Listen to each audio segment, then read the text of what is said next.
सुप्रभात। दूरदर्शन मध्य प्रदेश के खास कार्यक्रम नमस्कार एमपी में आपका स्वागत है। मैं हूं आपके साथ आकाश सैन और कार्यक्रम में आज हम एक महत्वपूर्ण विषय पर चर्चा करेंगे। जानेंगे कि किस तरीके से शासकीय रेल पुलिस काम करती है, किस तरीके से एनसीसी काम करता है। इन तमाम चीज़ों पर आज हम चर्चा करेंगे, लेकिन उसके पहले नज़र डाल लेते हैं आज की तिथि क्या कुछ कहती है। क्या तिथि है आज की? और आज की तिथि की अगर हम बात करें तो विक्रम संवत 2080 शुक्ल पक्ष शरद ऋतु और षष्ठी तिथि है। दिनांक है 21 सितंबर 2023, दिन गुरुवार। तो ये बात आज की तिथि की हमने की, शरद ऋतु है। और सीधे तौर पर अगर हम बात करें तो मौसम जो है अब धीरे धीरे ठंड की तरफ बढ़ चला है। सुबह के समय गुलाबी ठंडक भी हमें देखने को मिल रही है। तो हम अब कार्यक्रम में आगे बढ़ेंगे और आज का क्या शुभ विचार है इस पर भी एक नज़र डाल लेते हैं।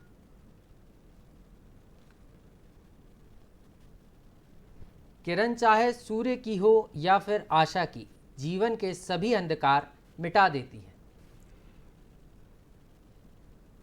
तो ये आज बात की हमने शुभ विचार की और ये समझा कि किस तरीके से जो जीवन है उसमें अगर किरण का रोल देखा जाए, चाहे वो सूर्य की हो या आशा की, वो जीवन के अंधकार मिटा देती है। और इसलिए हमें आशा नहीं छोड़ना चाहिए। आशा के साथ ज़िंदगी जीने की ना सिर्फ कोशिश करना चाहिए, बल्कि अपनी मुश्किलों को, अपनी समस्याओं को एक चुनौती के रूप में लें और उससे आगे निकलकर सफल हो सकते हैं हम। ये बात आज हमने शुभ विचार के ज़रिए समझी। और आज का इतिहास क्या कुछ कहता है ये भी एक बार देख लेते हैं। और आज के इतिहास की अगर हम बात करें तो आज सबसे पहले 3 बड़े दिवस हैं। आज अंतर्राष्ट्रीय शांति दिवस है। इसके अलावा बात करें तो विश्व अल्जाइमर दिवस है। विश्व आभार दिवस भी है, आज के दिन मनाया जाता है। इसके अलावा अगर हम बात करें तो 1942 में बोइंग बी-29 सुपर फोर्ट्रेस ने अपनी पहली उड़ान भरी थी। इसके अलावा 1966 की अगर हम बात करें तो मिहिर सेन ने बासफोरस चैनल तैरकर पार किया था। सन 2000 में भारत एवं ब्रिटेन के बीच बेहतर संबंधों के लिए liberal democratic friends of India society की स्थापना की गई थी। इसके अलावा 2018 में रिलायंस के कृष्ण गोदावरी बेसिन में तेल उत्पादन शुरू हुआ था। 1991 की अगर हम बात करें तो दीपिका पल्लिकल का आज जन्मदिन है। भारतीय महिला स्क्वैश खिलाड़ी हैं वे। इसके अलावा 1977 की अगर हम बात करें तो मशहूर फिल्म अभिनेत्री करीना कपूर का भी आज जन्मदिन है और बॉलीवुड की अभिनेत्री हैं। इसके अलावा 2022 की अगर हम बात करें तो एक दुखद खबर भी आज के दिन हमें मिली थी। हमने राजू श्रीवास्तव ये जो हैं प्रसिद्ध हास्य कलाकार और अभिनेता थे, उनको आज के दिन खो दिया था। इसके अलावा 2021 की अगर हम बात करें तो रामानुज प्रसाद सिंह का आज पुण्य स्मरण दिवस भी है। आकाशवाणी के वे प्रसिद्ध समाचार वाचक थे। तो ये आज के दिन का इतिहास हमने आपको बताया और अब हम कार्यक्रम में आगे बढ़ेंगे। किस तरीके से आज हम बात करने वाले हैं हमारे खास विषय की। आज हम बात करेंगे एनसीसी और शासकीय रेल पुलिस के क्या कार्य हैं, किस तरीके से ये दोनों विभाग, दोनों जो संस्थाएं हैं वो जो है काम करती है। इस पे आज हम चर्चा करेंगे। मेरे साथ 2 खास मेहमान मौजूद हैं। सबसे पहले उनसे आपकी मुलाकात करा देता हूं। मेरे साथ मेजर जनरल अजय महाजन जी हैं, एडीजी हैं एनसीसी के मध्य प्रदेश छत्तीसगढ़ के। सर बहुत बहुत स्वागत है आपका। धन्यवाद आकाश जी। और मेरे साथ एसपी रेल हितेश चौधरी जी भी हैं। सर आपका भी बहुत बहुत स्वागत है। बहुत बहुत धन्यवाद। तो सर आपसे शुरुआत करने चाहूँगा मेजर साहब, क्योंकि बात हो रही है एनसीसी की। और एनसीसी की जब बात आती है तो एक डिसिप्लिन सामने नज़र आता है और युवाओं का वो दल जो एक ऐसी अवस्था में होता है ना जो पूरी तरीके से किशोर होता है और ना पूरी तरीके से अगर हम बात करें तो उनमें बचपना होता है। ऐसे बच्चों को संभालना सबसे बड़ी मुश्किल की बात होती है। और वो बच्चे जब एनसीसी आते हैं और उनको डिसिप्लिन सिखाना एक बड़ी बात होती है। तो यहीं से शुरुआत करेंगे सर कि एनसीसी क्या है और कैसे बच्चों को आप डिसिप्लिन सिखाते हैं। एनसीसी यदि आप देखें तो ना केवल इस देश का जी बल्कि पूरे संसार में एक सबसे बड़ा यूनिफॉर्म वॉलंटियर ऑर्गेनाइजेशन है। जी आज की डेट में एनसीसी के पास 17 लाख कैडेट्स हैं और आने वाले सालों में इसका विस्तार होगा। जी और हमें पूरा भरोसा है कि अगले 7 साल तक हम इस 17 लाख की स्ट्रेंथ को 25 लाख तक के लेके चले जाएंगे। एनसीसी का जो मेन एम, जब एनसीसी बना था, it was passed with act of parliament 1948 में। तो जब देश आज़ाद हुआ था तो एनसीसी का एक रोल था कि देश के जितने भी युवा पीढ़ी है उनको डिसिप्लिन बनाया जा सके और वो ताकि ज़्यादा से ज़्यादा आर्म फोर्सेस में ज्वाइन कर सके। तो इसी लहर से जब भारत और पाकिस्तान या भारत और चीन की लड़ाई लगी तो एनसीसी के कैडेट ने as a second line of defence की तौर से काम किया और बहुत ही अच्छे बढ़ चढ़ के उसमें लड़ाइयों में भी हिस्सा लिया। Over a period of time Indian army का विस्तार होता गया, आर्मी की स्ट्रेंथ बढ़ती गई, तो हमें सेकेंड लाइन ऑफ डिफेंस से हटा के हमारा जो अभी मेन मुद्दा है वो है नेशन बिल्डिंग का। तो एनसीसी को हम जब कैडेट को ट्रेन करते हैं तो ना ये मानना है हमारा कि वो सिर्फ आर्म फोर्सेस ज्वाइन करेगा, बल्कि मेन मुद्दा है ताकि वो एक देश का एक अच्छा डिसिप्लिन सिटीजन बन सके। एनसीसी 2 भागों में बांटी गई है। पहले एक जूनियर डिवीज़न है और एक सीनियर डिवीज़न है। जूनियर डिवीज़न यानी कि जिसमें स्कूल के बच्चे एनसीसी में हिस्सा लेते हैं जी। वो क्लास 8वीं और 9वीं के बच्चे होते हैं जी। और एक सीनियर डिवीज़न है जिसके अंदर सीनियर बच्चे यानी कि या तो वो क्लास 11-12 का हो सकते हैं और या फिर वो कॉलेज के अंदर बच्चे हो सकते हैं, फर्स्ट ईयर, सेकेंड ईयर और थर्ड ईयर के। तो एनसीसी को इस जूनियर डिवीज़न और सीनियर डिवीज़न में बांटा गया है और ताकि हम उनके अंदर एक फ़िज़िकल फिटनेस की वो पैदा कर सकें, ताकि वो फिज़िकली फिट रहें, मेंटली फिट रहें और एक अच्छे देश के नागरिक बन सकें। तो अच्छे देश के नागरिक जो हैं भारतवासी बन सकें और ख़ास तौर पर हमारे जो युवा हैं वो बन सकें, क्योंकि अगर हम बात करें तो जो हमारा देश है वो युवा देश है और ऐसे में ऐसे युवाओं को एक बेहतर ट्रेनिंग देना, शारीरिक रूप से मजबूत बनाना और ख़ास तौर पर अगर हम बात करें तो शारीरिक के साथ साथ मस्तिष्क रूप से भी, मेंटली रूप से भी उनको मजबूत बनाने का काम जो है एनसीसी करती है। सर लौटूंगा आपके पास। हमारे साथ हितेश चौधरी जी भी हैं, रेल एसपी हैं। सर आपसे यही समझना चाहूँगा, क्योंकि जब रेल की बात आती है और पुलिस उसके साथ साथ, तो 2 बड़े दायित्व होते हैं। एक तो यात्रियों को बेहतर सुरक्षा देना और दूसरी की बात उनको जागरूक करना। तो ये दोनों काम करना होते हैं रेल पुलिस को, तो वो कैसे काम करती है? देखें, जो शासकीय रेलवे पुलिस है उसको जनरली हम जीआरपी के नाम से जानते हैं। यहाँ पर थोड़ा सा कन्फ्यूज़न यात्रियों को ये रहता है कि आरपीएफ क्या है, जीआरपी क्या है और डिस्ट्रिक्ट फोर्स या जिला बल फोर्स क्या है। मैं मानता हूँ सबसे पहले तो यात्री को कभी भी कोई समस्या रहे तो वो खाकी वर्दी के पास जाए, कोई भी हो, और अपनी समस्या का समाधान कर सकता है। फिर भी राज्य में विशेष तौर पर रेल यात्रियों के लिए जीआरपी बनाया गया है, जो एक स्टेट पुलिस फोर्स है। यहाँ पर जो भी यात्री, जनता से संबंधित जो भी समस्या रहती है ट्रेन में, स्टेशंस पर, उसकी समस्या का समाधान करना, उसकी सुरक्षा प्रदान करना, उसको सहायता प्रदान करना जीआरपी का काम होता है। बहुत ही आसान तरीके से समझें तो जीआरपी यह काम करता है कि जो भी यात्री रहेगा उसके साथ कोई भी यदि अपराध घटित होता है, कोई समस्या होती है, तो वो जीआरपी को संपर्क कर सकता है। आरपीएफ यहीं दूसरी ओर जो शासकीय संपत्ति होती है रेलवे की, उसकी सुरक्षा के लिए आरपीएफ होता है और वो मिनिस्ट्री ऑफ रेलवेज के अंडर में सेंट्रल एजेंसी होती है। जी निश्चित रूप से सर। यहाँ ये भी समझना चाह रहा था सर, क्योंकि आपने कहा कि यात्रियों को हम जो है सुरक्षा प्रदान करते हैं, अगर यात्रियों के साथ कोई अपराध होता है तो वहाँ तक पहुँच सकते हैं। लेकिन एक चीज़ ये भी है कि बात आती है पुलिस और जो यात्री हैं उनके संबंधों की, क्योंकि ये जो यहाँ पे अपराध भी तेज़ी से घटित होते हैं और जो ट्रेन पकड़ने यात्री आते हैं वो भी तेज़ी के साथ ट्रेन पकड़ने के लिए आते हैं। तो यहाँ पे दोहरी चुनौती हो जाती है, क्योंकि जब ट्रेन में यात्री चढ़ रहा है और उस समय जरा सी चूक हो गई तो कई बार उनको भी संभालना होता है। तो वो काम कैसे होता है सर? देखिए, ये बहुत सही बात है। सबसे बड़ी चुनौती जीआरपी के पास ये होती है और यात्री के पास कि उसके साथ कोई घटना हुई, उसके साथ कोई चोरी हो गई। अब वो चलती ट्रेन में है, उसकी कोई बाउंड्री नहीं होती, वो एक दिल्ली से चलता है, मुंबई में उठता है और देखता है मेरा बैग और पर्स चोरी हो गया। उसके लिए जीआरपी बहुत अच्छा काम करता है और राज्यों में बहुत अच्छा समन्वय है। यात्री को कभी भी उतरने की ज़रूरत नहीं पड़ती। ये कई बार देखने को मिलता है कि यात्री को कहा जाता है आप उतर जाइए रेलवे स्टेशन पर और जीआरपी थाने में जाकर कंप्लेंट करा दीजिए। मैं बताना चाहूँगा ऐसी कोई भी आवश्यकता नहीं होती है। जहाँ पर भी यात्री अपनी यात्रा समाप्त करता है वहाँ जीआरपी थाना होता है। जनरली जीआरपी थाने हमारे रेलवे स्टेशंस पर ही होते हैं, जो मेनली प्लेटफॉर्म नंबर 1 पर आपको थाना जीआरपी के रूप में दिखेगा। आप जहाँ पर भी अपनी यात्रा समाप्त करते हैं वहाँ उतरिए और किसी भी थाने में जाएंगे आपकी 0 पे एफआईआर करके संबंधित जगह पर भेज दी जाएगी। इसी के साथ मैं बताना चाहूँगा एमपी में जीआरपी बहुत शानदार तरीके से एक व्यवस्था लागू की है और काम कर रही है, जीआरपी एमपी हेल्प ऐप, जिसके थ्रू या 100 नंबर के थ्रू या हमारे कंट्रोल रूम के नंबर है 1512, इस पर अगर आप संपर्क करते हैं तो अगले स्टेशन पर आपको चलती ट्रेन में ही हमारे पुलिस फोर्स जो जीआरपी है वो मिलेगा और आपको हाथ में ही 0 की एफआईआर देगा। आपको ना ही उतरना पड़ेगा, ना ही थाने जाना पड़ेगा और वहीं पर आपकी एफआईआर दर्ज कर ली जाएगी। कोई अन्य समस्या भी होती तो पुलिस वहीं पे निराकरण करती है। यहाँ महीने में हम देखें तो मध्य प्रदेश में ही लगभग 100 एफआईआर चलती ट्रेनों में हम यात्रियों को अभी वर्तमान में दे रहे हैं। दूसरी बात ये उठती है कि जो समस्या यात्रियों को जाती है जब वो दैनिक मर्या में चलते हैं, आते जाते हैं, चढ़ते हैं, गिरते हैं, कहीं चेन पुलिंग होती है, अन्य समस्याएं जाती है, उसके लिए लगातार हम शासकीय रेलवे पुलिस मध्य प्रदेश संवाद कर रहा है। पिछले साल ही लगभग 66,000 महिला यात्रियों से हमने, अकेली महिला यात्रियों से संवाद किया है पूरे मध्य प्रदेश में, जिसका फोकस यही रहा है कि किस तरह उनको जागरूकता फैलाई जाए कि आपके अधिकार क्या हैं, आप पुलिस से, जीआरपी से कैसे संपर्क कर सकते हैं और आपको कभी भी घबराने की आवश्यकता नहीं है।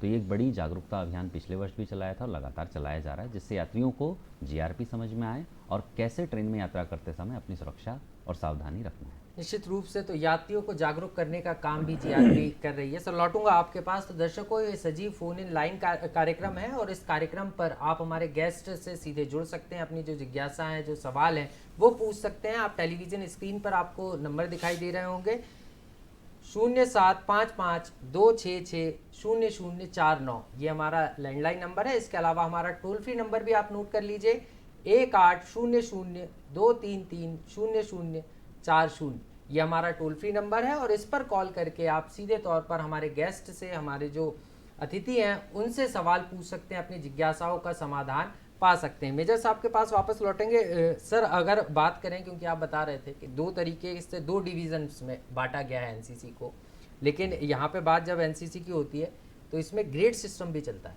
क्योंकि डिसिप्लिन तो सिखा रहे हैं, डिसिप्लिन स्कूलों में भी सिखाया जाता है, लेकिन एनसीसी अपने आप में एक अलग हो जाता है। यहाँ का डिसिप्लिन मतलब एक तरीके से ये मान लेते हैं कि हमें सेना की ट्रेनिंग दी जा रही है। तो यहाँ पर किस तरीके से अलग है एनसीसी, और ख़ास तौर पर अगर हम बात करें तो आपने विभागों में बांटने की तो बात कर दी, लेकिन कैसे जो बच्चे हैं वो एनसीसी से सीधे जुड़ सकते हैं? एनसीसी जैसे मैंने आपको बताया कि 2 भागों में बांटा गया है, जूनियर और सीनियर में। यदि वो स्कूल में है तो वो स्कूल के अंदर रह के एनसीसी को ज्वाइन कर सकता है, और यदि वो कॉलेज में है तो कॉलेज में रह के एनसीसी को ज्वाइन कर सकता है। एनसीसी की जो हमारी प्रक्रिया है, उन स्कूलों में यदि एनसीसी है तो डायरेक्टली वहाँ पे जो भी उनका एसोसिएट एनसीसी ऑफिसर है उनसे संपर्क कर सकते हैं जी, और एनसीसी के लिए अपना दाखिला ले सकते हैं जी। जिन स्कूलों के अंदर एनसीसी नहीं है उसके लिए भी एनसीसी एज ए ऑर्गेनाइजेशन ने एक प्रोविज़न रखा है। हर कमांडिंग ऑफिसर जो जिसके नीचे तकरीबन 25 इंस्टीट्यूट्स आते हैं, चाहे वो स्कूल या कॉलेज है, तो 25% सीटें वो ओपन वैकेंसी में रहती हैं। जैसे स्कूल ए के अंदर ऑलरेडी एनसीसी है तो उसके बच्चे तो डायरेक्टली एनरोलमेंट के लिए अप्लाई कर सकते हैं। स्कूल बी के अंदर यदि एनसीसी नहीं है तो वो भी अपने एनसीसी यूनिट के पास जा सकते हैं, उनके कमांडिंग ऑफिसर से मिल सकते हैं और वो उनको जो 25% ओपन वैकेंसीज हैं उनके अंदर एनसीसी में दाखिला दे सकते। सर इसमें एक चीज़ और निकल कर आती है, कई बार ये चीज़ें कही जाती हैं कि जो स्कूल लेना भी चाह रहे हैं एनसीसी हमारे स्कूल में, लेकिन उतना स्लॉट एनसीसी के पास नहीं होता। ये क्या प्रक्रिया है? क्योंकि बच्चे तो चाह रहे हैं कि हम एनसीसी में ज्वाइन करें, लेकिन कुछ ही स्कूलों में है, तो यहाँ एक बड़ी परेशानी ये भी होती है। और अभी अगर हम देखें तो लगातार ये डिमांड भी कई स्कूलों से आई है कि एनसीसी का जो कोर्स है वो स्कूल अपने यहाँ शुरू करना चाहते हैं। तो क्या सर इसकी भी कोई गाइडलाइन है और कैसे एनसीसी स्कूलों में शुरू हो सकता है? बहुत ही अच्छा प्रश्न किया आपने आकाश जी। एनसीसी आज की डेट में काफ़ी एक पॉपुलर ऑर्गेनाइजेशन है। हर बच्चा जिसके स्कूल में एनसीसी है या जिसके में नहीं भी है वो एनसीसी को ज्वाइन करना चाहता है, चाहे स्कूल का हो चाहे कॉलेज का हो, क्योंकि एक एनसीसी का कैडेट एक डिसिप्लिन कैडेट होता है। जब वो यूनिफॉर्म पहनकर सड़क पे चलता है या स्कूल में चलता है तो बाकी बच्चे उससे काफ़ी प्रभावित होते हैं कि यूनिफॉर्म का एक अपना एक ऑरा होता है, एक अपना होता है। तो जो एक नॉर्मल बच्चा है जो स्कूल में आ रहा है, अपना पैंट शर्ट पहन के आ रहा है या शॉर्ट और शर्ट में आ रहा है, और एक एनसीसी बच्चा उसी स्कूल में जब अपनी खाकी ड्रेस पहन के होता है तो एक माहौल में उसका अलग ही माना जाता है। जी जी। तो इस चीज़ से इंस्पायर होकर ज़्यादा से ज़्यादा बच्चे चाहते हैं कि वो भी एक एनसीसी कैडेट बने जी। और जब वो एनसीसी कैडेट को परफॉर्म करते देखते हैं और उनके जो इंसेंटिव्स अवेलेबल हैं तो और भी उनके अंदर जिज्ञासा पैदा होती है कि हम भी एनसीसी ज्वाइन किया जाए। निश्चित रूप से। तो यदि तो उनके स्कूल के अंदर है तो डायरेक्ट एनसीसी को लिए भर्ती के लिए वो अप्लाई कर सकते हैं, यदि नहीं है तो 25% जो ओपन वैकेंसी है वहाँ से आ सकते हैं जी। एनसीसी एक कैडेट को पूरा ना केवल एक डिसिप्लिन फिजिकली फिट बनाती है, मेंटली फिट बनाती है, डिसिप्लिन कैडेट बनाती है, पर उसकी ओवरऑल डेवलपमेंट को भी देखती है। निश्चित रूप से। चाहे वो एडवेंचर का एक्टिविटी हो, चाहे स्पोर्ट्स का एक्टिविटी हो, चाहे फिजिकल फिटनेस हो, तो हम कोशिश करते हैं कि हम जब अपना एनसीसी कैडेट को ट्रेन करके 2 साल का एनसीसी स्कूल के अंदर है और सीनियर डिवीजन में 3 साल का एनसीसी है, ताकि जब वो एनसीसी से आउट हो तो वो एक पूरा फिनिश्ड प्रोडक्ट हो जो कि देश के लिए एक अच्छा नागरिक बन सके। निश्चित रूप से देश के लिए अच्छा नागरिक बनाने का जो काम है वो एनसीसी करती है और यही कारण है कि डिसिप्लिन के साथ साथ ओवरऑल डेवलपमेंट पर खास तौर पर फोकस होता है। लौटूंगा सर आपके पास, हमारे साथ हितेश चौधरी जी भी हैं, एसपी रेल हैं। सर आपसे ये समझना चाह रहा हूँ, आपने कहा महिला 66,000 महिलाओं से हमने संवाद किया है, उनको परेशानी तो नहीं है। सर यहाँ बात वही आती है क्योंकि अगर हम देखें तो सबसे ज़्यादा महिलाओं के साथ ही वारदात बमूलता अगर हम देखें तो ट्रेनों में घटती है। तो सवाल यही है सर कि यहाँ पर एक बड़ी चुनौती होती है क्योंकि महिलाओं को संतुष्ट भी करना है, क्योंकि वो परेशान होती हैं और एक पैनिक सा क्रिएट हो जाता है, और इसके साथ साथ एक गुड पुलिसिंग भी जुड़ जाता है सर, क्योंकि पुलिस को देख के आपने कहा कि कोई भी वर्दी दिखे आप जाइए और वर्दी के पास शिकायत करिए, लेकिन एक्सपीरियंस कुछ अच्छा नहीं होता तो व्यक्ति डरता भी है कि हम पुलिस के पास जाएंगे तो 4 सवाल हमसे होंगे। नहीं, मैं एक बात यहाँ ज़रूर कहना चाहूँगा, ये बात चाहे लगती हो कि वर्दी के पास जाने का एक्सपीरियंस ख़राब हो सकता है, पर आप देखेंगे कि जब व्यक्ति और यात्री समस्या में होता है और उसको अपने पास कोई वर्दीधारी मिलता है तो उसको बहुत सुकून मिलता है और सुरक्षा का भाव पैदा होता है। जी, जैसे आपने बताया कि महिलाओं को हमने फोकस किया है, हम समझते हैं कि हमारे ट्रेन में यात्रा करने वाले जो बच्चे होते हैं छोटे, जो बुज़ुर्ग होते हैं, जो महिला यात्री होती हैं और ख़ासकर अकेली महिला यात्री, वो हमारे लिए बहुत वल्नरेबल ग्रुप है। इसलिए वल्नरेबल भी है क्योंकि जो अपराधी है, जो चोर है, वो भी नज़र रखता है, वो देखता है कि कौन क्या सामान लेकर के जा रहा है, कौन अकेला है, कौन कहाँ जा रहा है। और जब अकेली महिला यात्री रहती तो उनके साथ लेडीज़ पर्स एक बहुत बड़ी समस्या है। हम देखते हैं कि महिला जब यात्रा करती हैं और अकेली महिला हैं, उनके पास अगर लेडीज़ पर्स हैंडबैग है तो उसमें सामान्यतः ये माना जाता है और चोरों को भी महसूस होता है कि कुछ सामग्री उनके पास रहती है। निश्चित रूप से सर, माफी के साथ आपको रोक रहा हूँ, एक कॉलर जुड़ गई हमारे साथ, डॉक्टर अर्चना मुखर्जी जी। अर्चना जी, बहुत बहुत स्वागत है, सवाल पूछिए आपका।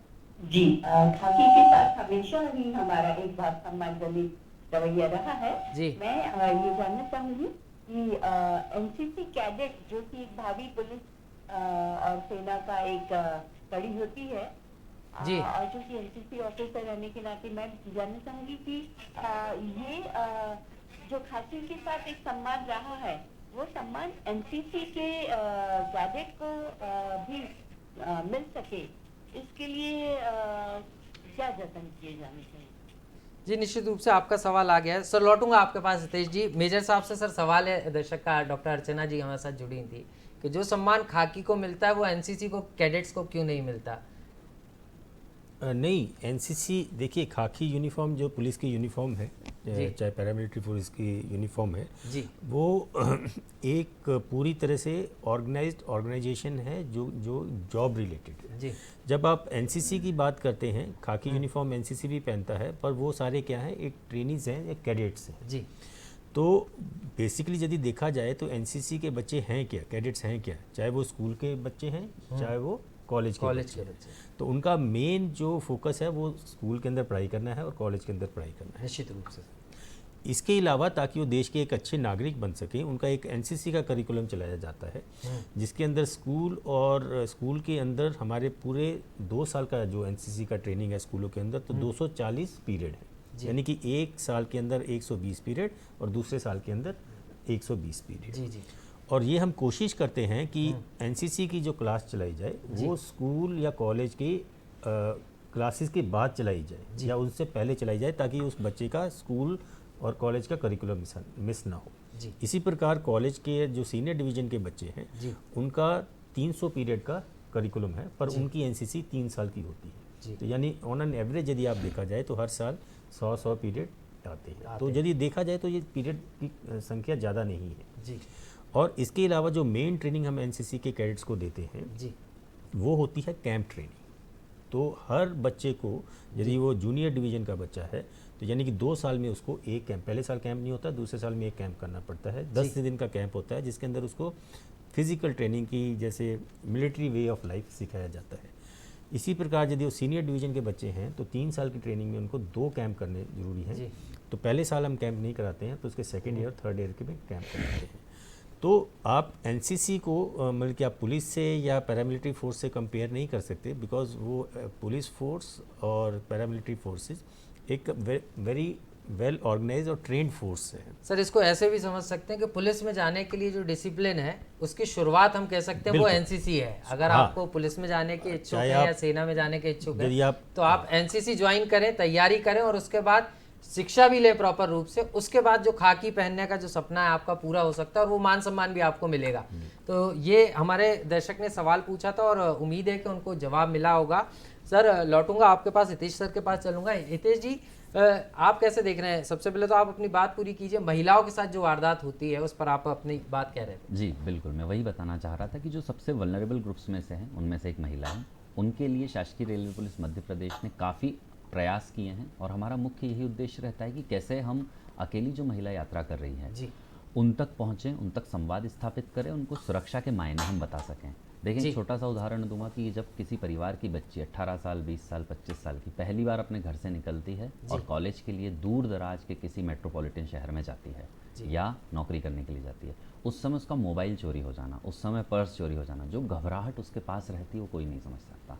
उसके परिवार को जैसे ही पता चलता है कि मेरी बच्ची के साथ कोई घटना हुई है तो घबरा जाते हैं कि पहली बार बच्ची अकेली यात्रा करी, कैसे करेंगे। पर हम यही बताते हैं घबराने की ज़रूरत नहीं है। और हमारे जितने भी आयाम होते हैं, सबसे पहले जीआरपी एमपी हेल्प ऐप के बारे में बताया जाता है कि डाउनलोड करिए, कोई इमरजेंसी हो मोबाइल से आप बताइए, हम आपके पास चलती ट्रेन में पहुंचेंगे। और अन्य भी आयाम बताते हैं कि कैसे आप पर्स की सुरक्षा मोबाइल चार्जिंग पे ना छोड़ें और चाहे कोई भी वर्दीधारी मिले, चाहे कोई भी टीटी अटेंडेंट ट्रेन में मिले, उससे संपर्क करें तो आपको तत्काल ही पुलिस की सेवा और जीआरपी की सेवा मिलेगी। सर एक बड़ी समस्या ये भी आती है, अंतर्राज्यीय चोर गिरोह या बैगर्स का गिरोह जो हम कहते हैं, ये जब ट्रेन में सफ़र करते हैं इनको पकड़ना भी है, यात्रियों को बचाना भी है। और कई बार ऐसी भी चीज़ें हो जाती हैं कि हम यात्रियों को जागरूक कर रहे हैं तो सर इनको कैसे ट्रैक करते हैं? क्योंकि इसकी तो सीमाएं नहीं है, ट्रेन तो लगातार पूरे देश में चल रही है और 24 घंटे के अंदर पकड़ना भी है, तो ये कैसे पूरा ट्रैकिंग सिस्टम चलता है सर? देखें ये बहुत अच्छा सवाल है क्योंकि ट्रेन की कोई बाउंड्री नहीं होती, कोई सीमा नहीं होती। जीआरपी का ज़रूर ये होता है कि प्रदेश स्तर की फोर्स हैं हम, स्टेट पुलिस हैं, तो हमारा मध्य प्रदेश का अलग जीआरपी रहेगा, यूपी बिहार का अलग जीआरपी रहेगा। परंतु जो स्टेट के इंटर स्टेट हमारे अपराधी रहते हैं वो गैंग्स बना करके रहते हैं। कई सारी गैंग्स होती हैं जो दिल्ली से चलती हैं, यूपी से चलती हैं, एमपी से चलती हैं, महाराष्ट्र से चलती हैं और वो ट्रेन में हाथ साफ करने का प्रयास करती हैं, कितने मोबाइल, कितने पर्स, कितनी चोरियाँ वो कर सकते हैं। लगातार जीआरपी भी आपस में कोऑर्डिनेशन करती है। तो हमारे महाराष्ट्र जीआरपी के जो अधिकारी कर्मचारी रहते हैं उनका हमसे लगातार सतत संपर्क रहता है और जब भी ऐसी गैंग्स घूमती हैं तो हम चाहे सिविल में हों चाहे यूनिफॉर्म में हों, ट्रेन को ट्रेन गार्ड के रूप में हम सुरक्षित करते हैं। तो रात में जितनी भी ट्रेनें चलती हैं कोशिश रहती है कि ज़्यादा से ज़्यादा ट्रेन में हम पुलिस वाले हमारे भेजें ताकि कोई भी ऐसी आपराधिक गैंग हो तो उसको डायरेक्ट पकड़ा जा सके। दूसरी बात आती है बेगर्स की। ये बात भी सही है कि कई बार जो वेंडर अपना सामान बेचते हैं, जो भिखारी भिक्षा मांगते हैं, उसमें से कुछ प्रतिशत वो होते हैं जो चोरी में सम्मिलित रहते हैं। पर जैसा कि कह सकते हैं कि पुलिस की नज़र सब पर रहती है तो हम भी प्रयास करते हैं जो भी ऐसे अपराधी रहते हैं उनको ज़रूर सलाखों के पीछे भेजा जाता है। सर कई बार स्टेशनों पर एक तस्वीर निकल कर सामने आती है जहां पर जीआरपी का जवान जब ट्रेन चल पड़ी है और कोई यात्री ट्रेन में चढ़ रहा है और उस दौरान हादसा होने वाला है तो दौड़कर उनकी जान भी बचाता है। तो जब ऐसी तस्वीरें आती हैं तो गुड पुलिसिंग भी दिखती है, लोग सराहना भी करते हैं। लेकिन सर इसके लिए भी क्या अलग से ट्रेनिंग देते हैं? क्योंकि चुनौती यहाँ पर जीआरपी के सामने बहुत सारी होती है। पब्लिक डीलिंग सीधे तौर पर है, क्योंकि अगर हम बात करें थानों की पुलिस तो वो अलग होती है, वहाँ पर थाने के अंदर फरियादी पहुँचता है, लेकिन यहाँ तो ठीक उल्टी कहानी है, फरियादी के पास हमें पहुँचना। बिल्कुल सही आपने कहा है। जो जीआरपी होता है उसमें एक सबसे बड़ी समस्या होती है, कई बार यात्री ट्रेन में चढ़ते हुए या उतरते हुए पैर फिसलता है और वो ट्रेन के बीच में आ जाता है या साइड में गिर जाता है। उसके लिए मैं बहुत ही धन्यवाद दूंगा, चाहे जीआरपी हो चाहे आरपीएफ हो। कई बार, सैकड़ों बार हर महीने हमें देखने को मिलता है कहीं ना कहीं किसी यात्री की जान, अपनी जान जोखिम में डाल करके हमारा जीआरपी का जवान बचाता है। देखें पुलिस फोर्स होती है, उसको इमरजेंसी ट्रेनिंग हर जगह दी जाती है, पर उसको कहाँ एग्जीक्यूट कर पा रहे हैं, कब एग्जीक्यूट कर पा रहे हैं और आकस्मिक रूप से कोई अगर समस्या आई उसको कैसे डील करें, तो बेसिक ट्रेनिंग में ही पुलिस की होता है। जीआरपी में काम करते करते वो सीखता है कि जब घटनाएं इस तरह की होती तो कैसे डील करना है। अभी रिसेंट वाकया बताऊंगा कि ट्रेन पे आदमी चढ़ गया था और वो हाथ से तार को पकड़ने वाला था जी। हमारे जीआरपी के जवान ने उसको इतने प्यार से पहले उलझाया बातों में कि क्या कर रहा है, मुझसे बात तो कर, और पीछे से दूसरे हमारे जवान ने उसको पकड़ा, पर उसकी जो जान जोखिम में डली कि अगर वो तार पकड़ लेता तो शायद हमारा जीआरपी का जवान भी उसमें चोटिल हो सकता था। पर सम्मानजनक है और बहुत ही शानदार उसने काम किया, इसके लिए हम प्रोत्साहित भी करते हैं और हमारा फोर्स हमेशा बेसिक ट्रेनिंग में ऐसे इमरजेंसी ड्रिल्स को फॉलो करता है। तो पुलिस अपना काम कर रही है, जीआरपी अपना काम कर रही है, लेकिन आपको भी दर्शकों सतर्क रहने की ज़रूरत है। जब रेल में आप यात्रा करें तो थोड़ी सावधानी आप भी बरतें और लोगों को भी इसके प्रति जागरूक करें। लौटूंगा सर आपके पास। दर्शकों, ये जो कार्यक्रम है ये फ़ोन इन लाइन कार्यक्रम है। आप सीधे तौर पर लाइव फ़ोन के ज़रिए कॉन्टैक्ट कर हमारे जो गेस्ट हैं उनसे जुड़ सकते हैं, अपनी जिज्ञासाओं का समाधान पा सकते हैं। टेलीविज़न स्क्रीन्स पर आपको नंबर दिख रहे होंगे। एक बार मैं फिर से आपको नंबर बता रहा हूँ, नोट कर लीजिए। 0755-266-0049। इसके अलावा हमारा टोल फ्री नंबर भी है 1800-233-0040।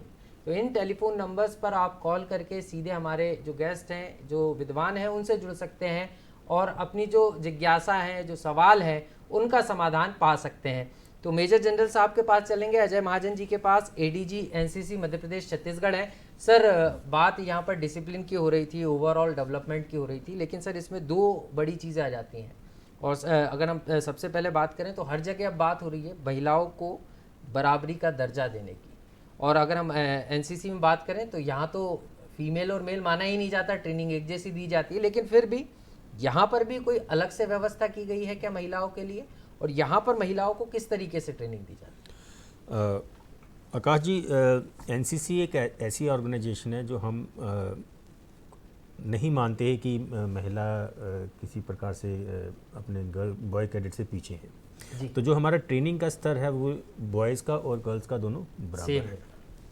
और यदि आप एनसीसी का लोगो भी देखें, आप नेट पे भी जाके देख सकते हैं जी। तो जो हमारा 4 फेस लोगो है जी। एनसीसी एक ट्राई सर्विस ऑर्गेनाइजेशन है जिसमें यानी कि आर्मी का विंग है जी, नेवी का विंग है और एयरफोर्स का विंग है। तो वो तो 3 फेस वो हो गए, एक आर्मी का फेस, एक आर्मी कैडेट का फेस, एक नेवल कैडेट का फेस और एक उसमें एक चौथा फेस और है जी। और जो चौथा फेस हमने वो ऐड किया है उसमें वो एक गर्ल कैडेट का है।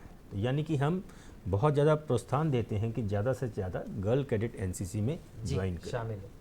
आज की डेट में जो आपने नेशनल रेशो बताया 67-33 वो एनसीसी में भी चल रहा है जी। पर इसको आहिस्ता आहिस्ता हम कम करते जा रहे हैं और कोशिश कर रहे हैं कि हम इसको 50-50 पे ले आएँ। तो हम कोई भी डिफ्रेंशिएशन नहीं रखते हैं, चाहे वो गर्ल कैडेट है, चाहे बॉय कैडेट है, चाहे वो क्लास के अंदर ट्रेनिंग हो, चाहे आउटडोर ट्रेनिंग हो, दोनों बॉयज़ की और गर्ल्स की ट्रेनिंग बराबर है। और हम उनको उतना ही मौका देते हैं, बल्कि ज़्यादा मौका देते हैं ताकि वो बॉयज़ के साथ अच्छी तरह कम्पीट कर सकें।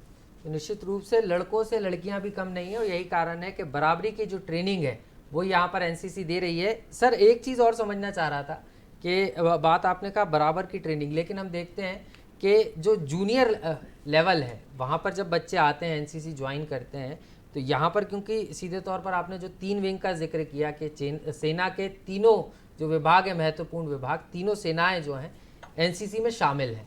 तो यहाँ पर बच्चों को सर, बच्चों के अंदर की जो प्रतिभा है उसको निहारने का काम भी, क्योंकि हम निखारने का काम भी हम करते हैं और साथ साथ उसको निहारते भी हैं। क्योंकि हम निहारना मैं इसलिए कह रहा हूँ कि जो दूसरी नज़रें नहीं देख पाती वो पहले सेना के जवान की नज़रें देख लेती हैं, क्योंकि वो सेना में है।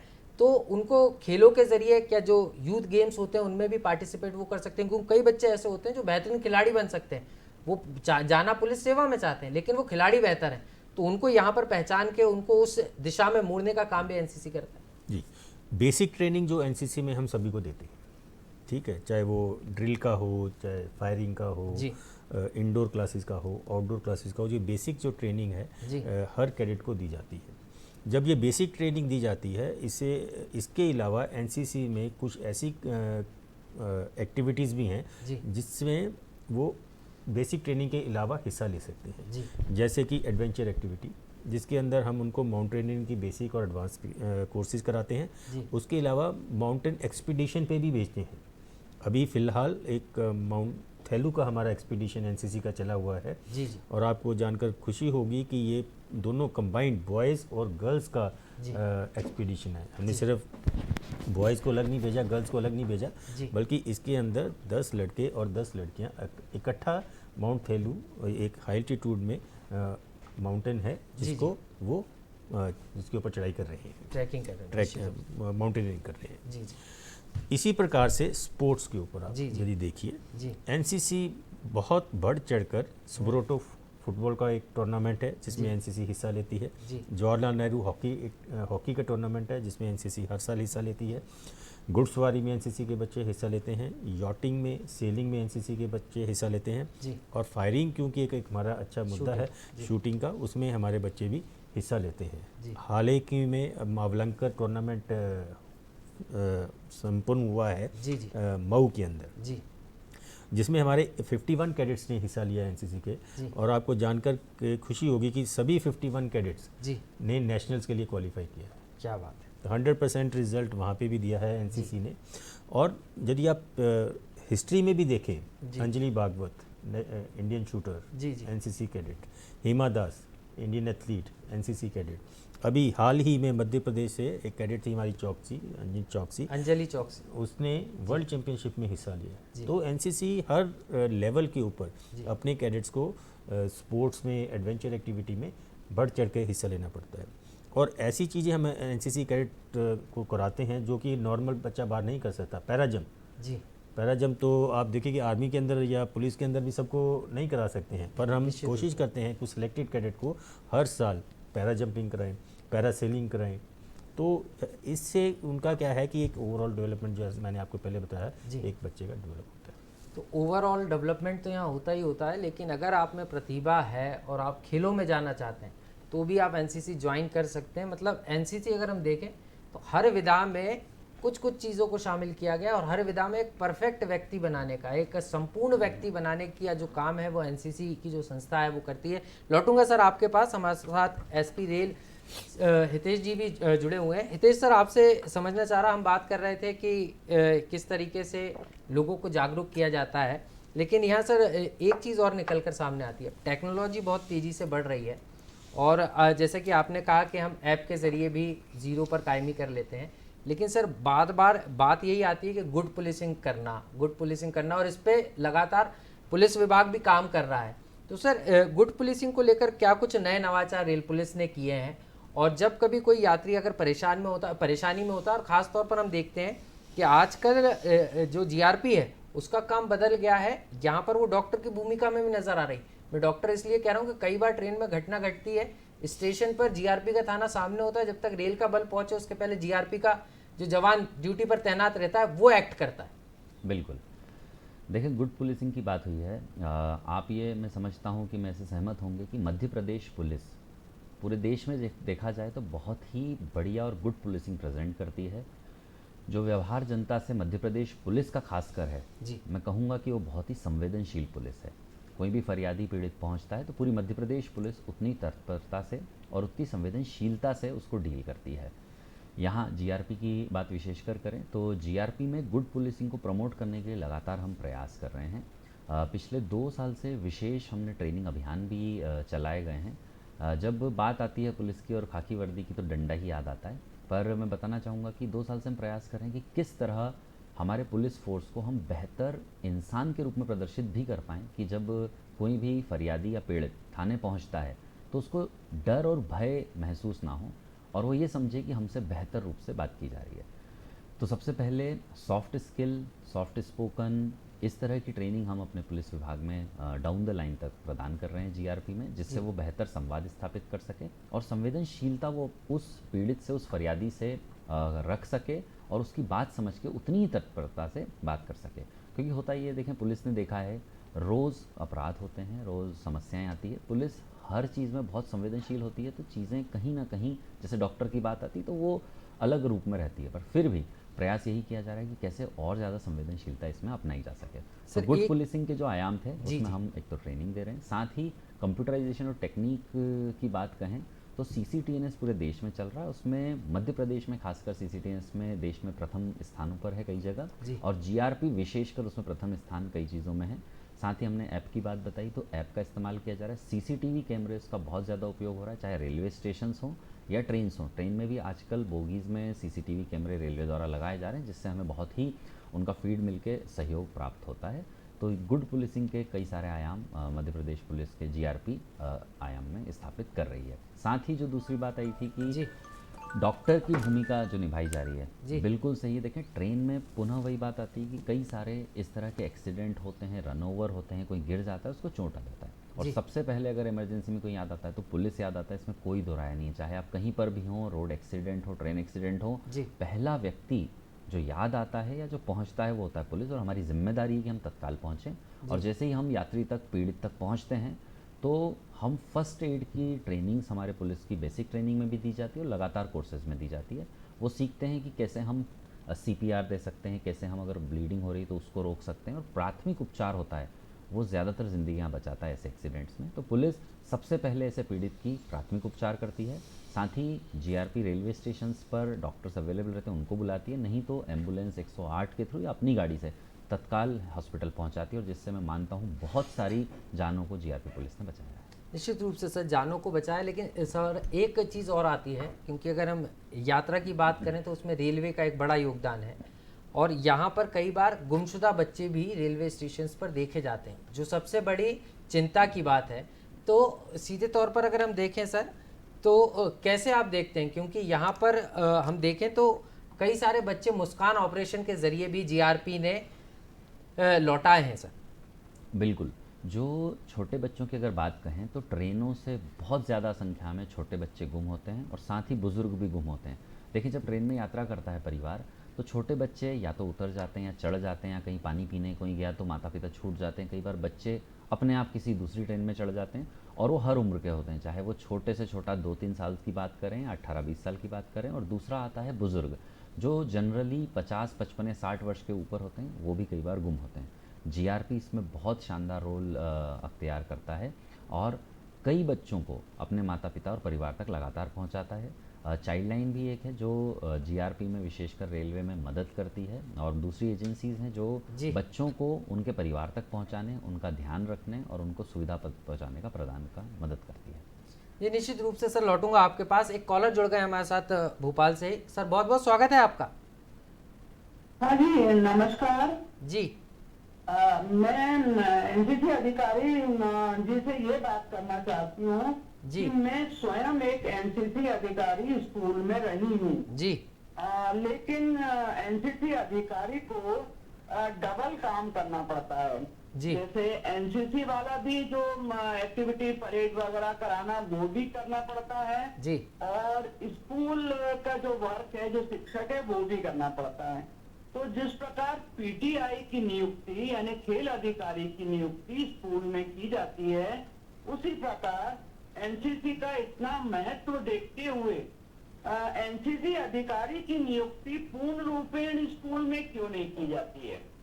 जी बिल्कुल, आपका सवाल आ गया है। मेजर जनरल अजय महाजन जी हमारे साथ जुड़े हुए हैं, ADG NCC है मध्य प्रदेश छत्तीसगढ़। जी सर। जैसे कि ये मैं देख सकता हूँ कि सुधा दुबे जी भोपाल से हमारे साथ जुड़ी हुए हैं। जी जी।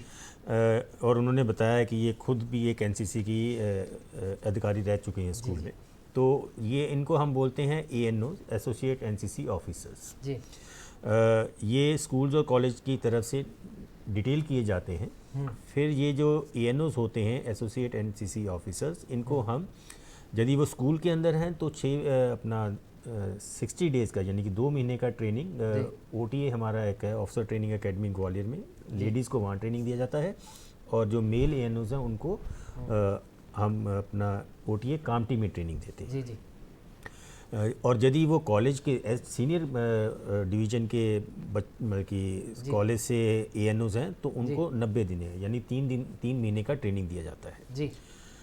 पर इन्होंने बिल्कुल ही सही प्रश्न किया कि ये जो ANOs हैं ये सिर्फ NCC चलाने के लिए नहीं है। हर ANO का अपना कोई ना कोई कॉलेज का या स्कूल का सब्जेक्ट होता है। कोई मैथ्स का टीचर होगा, कोई फिजिक्स का टीचर होगा, किसी चीज़ के प्रोफेसर होंगे, तो वो अपना करिकुलम जो एकेडमिक करिकुलम वो तो उनको कराना ही पड़ता है। उसके अलावा NCC की क्लास भी चलानी पड़ती है जी। जैसे मैंने आपको पहले भी बताया कि स्कूल के अंदर हमारे 240 पीरियड हैं, यानी कि 120 पीरियड पहले साल में, 120 पीरियड अगले साल में। तो ये कोई और हफ्ते में हम सिर्फ 2 बार ही स्कूल या कॉलेज में, किसी भी स्कूल या कॉलेज में NCC के चलाते हैं। तो हमारे पास तो हर यूनिट के अंदर 25 स्कूल या कॉलेज होते हैं, तो उसको फिर एक साइकिल बनाया जाता है। जैसे आज 2 स्कूल का बारी है, कल 2 स्कूल का बारी आएगा, तो ऐसे करके एक पूरा हमारा करिकुलम बनता है। तो हमारे एक दिन के अंदर सिर्फ 3 पीरियड जी जी, जिसको हम एक परेड बोलते हैं होते हैं। तो यानी उनके अंदर यदि देखा जाए तो कभी होता है कि जो हमारा पीआई परमानेंट स्टाफ जो फौजी होता है उसके 2 पीरियड होंगे और एक एएनओ का पीरियड होगा, ANO, या किसी एएनओ के 2 पीरियड होंगे तो एक फौजी का पीरियड होगा। जी जी, इस हिसाब से उसको बांटा जाता है। और जैसे शुरू में भी मैंने बताया कि हमारा कोशिश रहता है कि हम एनसीसी का ट्रेनिंग स्कूल या कॉलेज आवर्स से पहले करें और या जी, फिर स्कूल जी, और कॉलेज जी। आवर के बाद में करें। निश्चित रूप से सर, मतलब जवाब एक तरीके से आ भी गया। ये एक पूरी व्यवस्था है और ये पूरी व्यवस्था के तहत ही ऐसा होता है। हमारे साथ एक कॉलर भी जुड़ गए हैं, ओपी सिंह जी। बहुत बहुत स्वागत है ओपी सिंह जी आपका।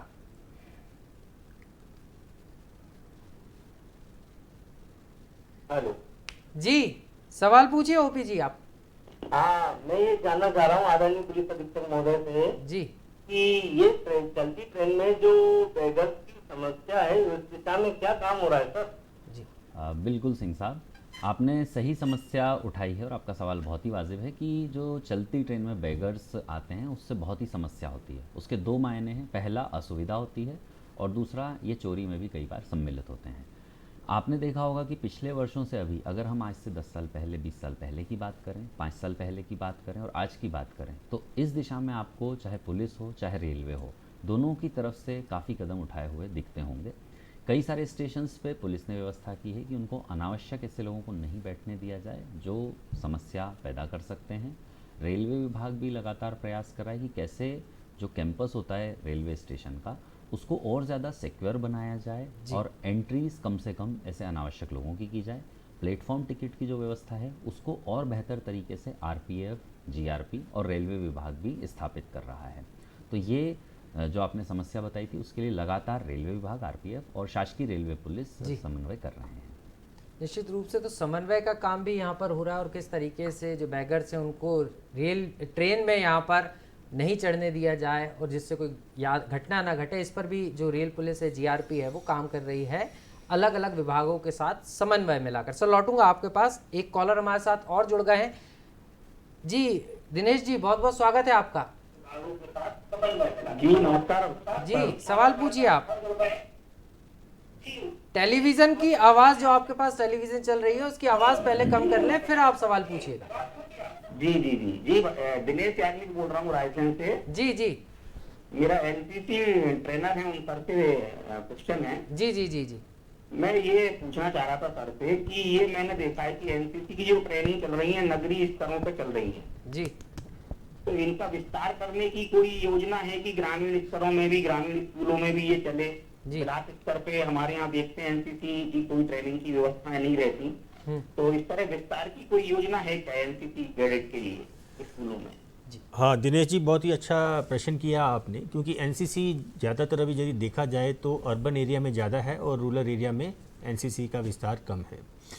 जैसे कि मैंने आपको बताया कि एनसीसी 2 हिस्सों में है, स्कूल्स में और कॉलेजेस में। तो जब हम रूरल एरिया में जाते हैं, गांव वगैरह में जाते हैं, तो वहाँ पे कॉलेज वगैरह तो होते नहीं हैं, क्योंकि कॉलेज ज़्यादातर आपको शहरी एरिया में मिलेंगे। तो जो जूनियर डिवीज़न की हम एनसीसी है, यानी 8वीं और 9वीं क्लास की, कोशिश करते हैं कि ज़्यादा से ज़्यादा स्कूल रूरल में भी कवर कर सकें। और जब बच्चा कॉलेज में आ जाता है तो वहाँ पर उसको एनसीसी देते हैं। तो मुद्दा ये है कि क्लास ए सिटी के अलावा, जैसे टीयर 2 की सिटीज़ हैं या टीयर 3 की सिटीज़ हैं, यहाँ पे भी कॉलेज हैं, वहाँ पे भी हम एनसीसी को सीनियर डिवीज़न में दे सकें। उसके अलावा 2021 में प्रधानमंत्री जी ने लाल किले से 15 अगस्त को अनाउंस किया था कि एनसीसी को और रूरल एरिया में बढ़ाया जाए। तो उस दौरान एनसीसी का विस्तार हुआ, 2 लाख कैडेट्स बढ़ाए गए थे उस समय, और हमने उस समय बॉर्डर एरियाज़ और कोस्टल एरियाज़ में एनसीसी को बढ़ाया था। तो यदि आप बॉर्डर एरिया देखें तो तमाम बॉर्डर एरिया हैं या कोस्टल एरिया हैं, रूरल एरिया हैं, तो 2 लाख का एनसीसी का विस्तार वहाँ पे किया गया, और ताकि रूरल एरिया को ज़्यादा कवर कर सके। उसके अलावा जैसे अभी आज की डेट में हमारी एनसीसी की संख्या जो है 17 लाख है, और आने वाले 7 साल में इसको हम 25 लाख तक लेके जाएंगे। और हमारे डीजी साहब का भी इसमें हुक्म है, जो कि उनको एमओडी की तरफ से निर्देश मिला हुआ है कि ज़्यादा से ज़्यादा हम रूरल एरिया को एनसीसी का कवरेज दे सकें। निश्चित रूप से सर, आपने महत्वपूर्ण बात बताई कि 17 लाख कैडेट्स हैं, और यहाँ पर अगर हम बात करें तो इसको बढ़ाने का काम भी हो रहा है, जिसको 25 लाख किया जाएगा। हमारे साथ एक और कॉलर जुड़ गए हैं भोपाल से, एचके टॉक जी। बहुत बहुत स्वागत है टॉक जी आपका दूरदर्शन मध्य प्रदेश में। जी सवाल पूछिए सर। हाँ सर, मैं जी ये रेलवे से रिलेटेड है, ये वंदे भारत जो गाड़ी चली है अभी, जी तो ये एक आम आदमी के लिए तो नहीं है, जी इसमें फेयर जो है आपने रखा है जी जी बहुत, यानी आम आदमी कभी प्रिफर नहीं कर पा रहा। अब जैसे इंदौर जाना है किसी को, अब वो 900 रुपए दे। टॉक जी आपकी बात आ गई, लेकिन आज हम रेल सुरक्षा की बात कर रहे हैं। हमारे साथ जो अधिकारी हैं वो जीआरपी से हैं, पुलिस अधीक्षक महोदय, कि रेल में किस तरीके से यात्रियों की सुरक्षा के लिए क्या कुछ कदम उठाए गए हैं। जी जी अगली बार आप जरूर जुड़िएगा हमारे कार्यक्रम से। हम ऐसे अधिकारियों के साथ भी मौजूद होंगे कि आपकी जो जिज्ञासा है वो हम उन तक पहुंचा पाए। बहुत बहुत शुक्रिया हमारे साथ जुड़ने के लिए। तो हितेश जी, आपसे कॉलर पूछना चाह रहे थे सवाल, लेकिन सर सवाल ये भी है, क्योंकि हम बात सुरक्षा की करते हैं तो पुलिस का वहाँ दायित्व भी हो जाता है, जिम्मेदारी भी हो जाती है।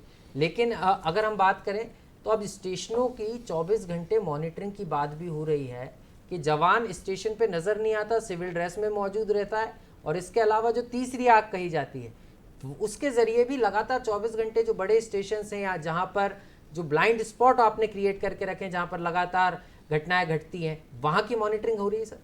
बिल्कुल। देखिए, यही पुलिस का काम होता है कि किस तरह हम चोर से एक कदम आगे जा सकते हैं। जी। चोर हमेशा सोचता है, वो नए तरीके ईजाद करता है जी। और पहले आगे भागता है। जी। पुलिस फिर पीछा करती है, फिर अपने हथकंडे चेंज करती है और फिर उसको पकड़ती है। जी।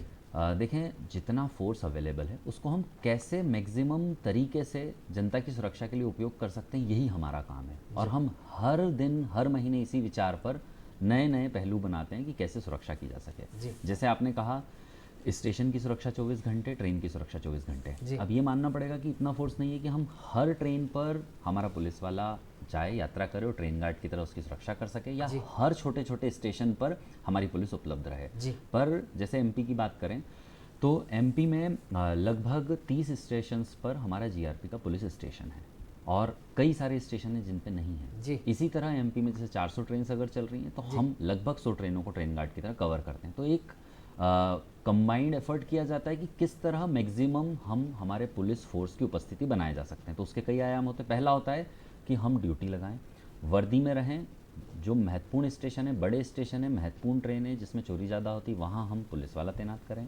दूसरा, सिविल में, वो भी हमारा एक आयाम है। देखें, चोर को पता है वर्दी है, तो हम कोशिश करते हैं सिविल में कहाँ पर हमारा बिना वर्दी के हमारी नज़र रहे और आरोपी को पकड़ सके।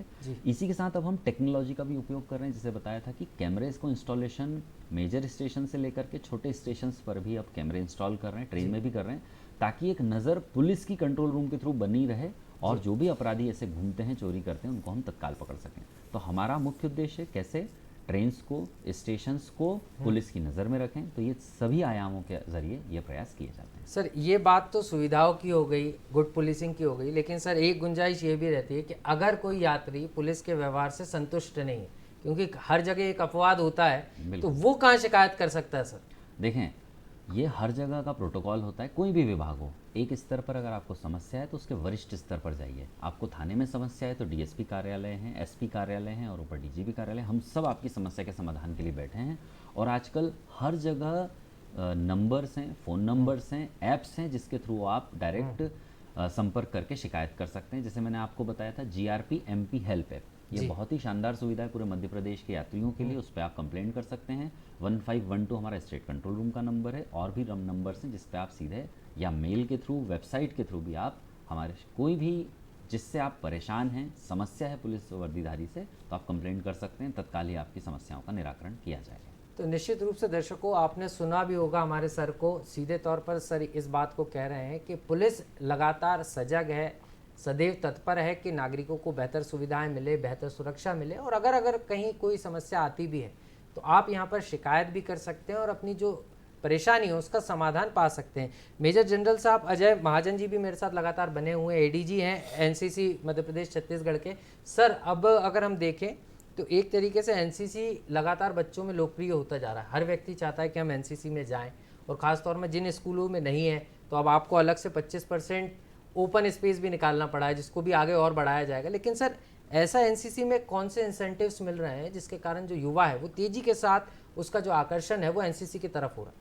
बहुत ही अच्छा सवाल पूछा आकाश जी आपने, क्योंकि आज आपके चैनल पे बहुत सारे बच्चों के पेरेंट्स जुड़े हुए होंगे जी, कुछ बहुत सारे यूथ भी जुड़ा होगा जो जानना चाहेगा कि हम एनसीसी ज्वाइन करें तो उसका क्या फ़ायदा होता है। जी, एनसीसी का केंद्रीय स्तर पे और राज्य स्तर पे दोनों जगह बहुत सारे इंसेंटिव दिए जाते हैं यदि आप एनसीसी से पूरा ट्रेनिंग हासिल करके अपना सर्टिफिकेट हासिल करते हैं। तो हमारे 3 प्रकार के सर्टिफिकेट हैं, ये जानना समझना बहुत ज़रूरी है कि एनसीसी के सर्टिफिकेट कितने हैं। जी, पहला सर्टिफिकेट जो जूनियर डिवीज़न में दिया जाता है उसको ए सर्टिफिकेट बोलते हैं, उसके अलग मार्क हैं, मैं बताऊंगा कि किस चीज़ में कहाँ पे कितने मार्क्स मिलते हैं उसके।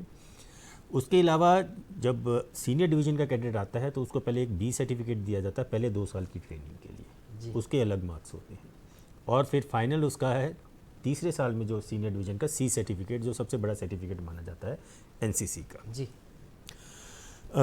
केंद्रीय सरकार ने भी बहुत सारे इंसेंटिव दिए हैं यदि आप एनसीसी में ए, बी या सी सर्टिफिकेट के हासिल किया हुआ है आपने। जी, यदि आप इंडियन आर्म फोर्सेस में, चाहे वो आर्मी, नेवी, चाहे एयरफोर्स हो, यदि उसमें आप ऑफिसर बनना चाहते हैं तो हमारी एक स्पेशल स्कीम एंट्री होती है, एनसीसी स्पेशल स्कीम एंट्री, जिसके अंदर बच्चों को OTA officer training academy Madras में दाखिला मिल सकता है।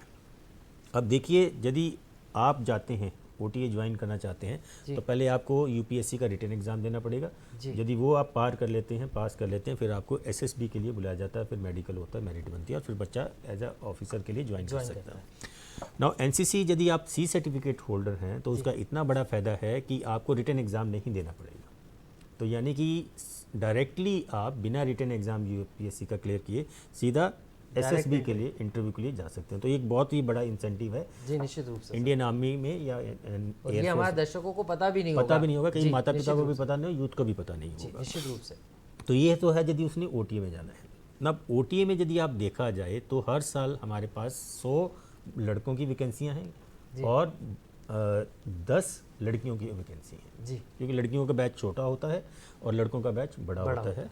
तो यानी कि देखा जाए 50 एक बैच के 2 साल में 2 कोर्स होते हैं, तो 50 एक कोर्स में, 50 दूसरे कोर्स में आप ओटीए में जा सकते हैं एनसीसी के थ्रू। और लड़कियां हैं जो हैं 5 एक कोर्स में और 5 अगले कोर्स में, यानी टोटल 10 इसमें।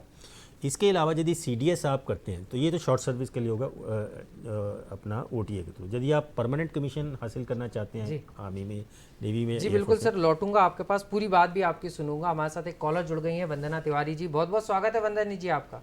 धन्यवाद जी, ठीक है, बोलिए।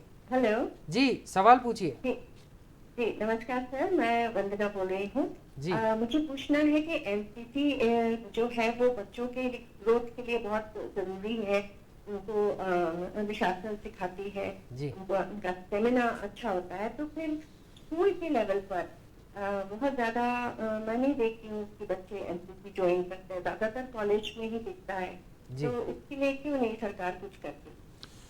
वंदना जी, आपका प्रश्न बहुत ही बल्कि रेलेवेंट क्वेश्चन किया है आपने, पर क्योंकि यदि आप देखा जाए स्कूल की बच्चों की तादाद देश में ज़्यादा है और बनिस्बत कॉलेज के बच्चों की, तो हमारे देश में स्कूल इतने हैं या यंग क्राउड इतना है कि हम सभी को एनसीसी प्रदान नहीं कर सकते हैं, क्योंकि एनसीसी का खुद भी एक लिमिटेशन है कि आप कितने बच्चों को एनसीसी प्रदान कर सकते हैं। पीएमओ ऑफिस से बीच में एक स्टडी भी हुआ था, जो एक हाई लेवल कमेटी बैठी थी कि इसको एनसीसी का विस्तार कैसे किया जा सके, क्योंकि वहाँ से भी डायरेक्शन थी कि एनसीसी को ज़्यादा से ज़्यादा स्कूल और कॉलेजेस में बढ़ाया जा सके। तो जितना भी हम जो हमारा एज इंफ्रास्ट्रक्चर अभी है या ऑर्गेनाइजेशन स्ट्रक्चर है, जितनी हम एनसीसी को संभाल सकते हैं उसका हम विस्तार कर रहे हैं। और अभी हम 17 लाख से 25 लाख पे इसको लेके जा रहे हैं और आने वाले सालों में ये 25 से भी और आगे बढ़ेगी जैसे जैसे ऑर्गेनाइजेशन बढ़ती जाएगी, इंफ्रास्ट्रक्चर हमारा बढ़ता जाएगा।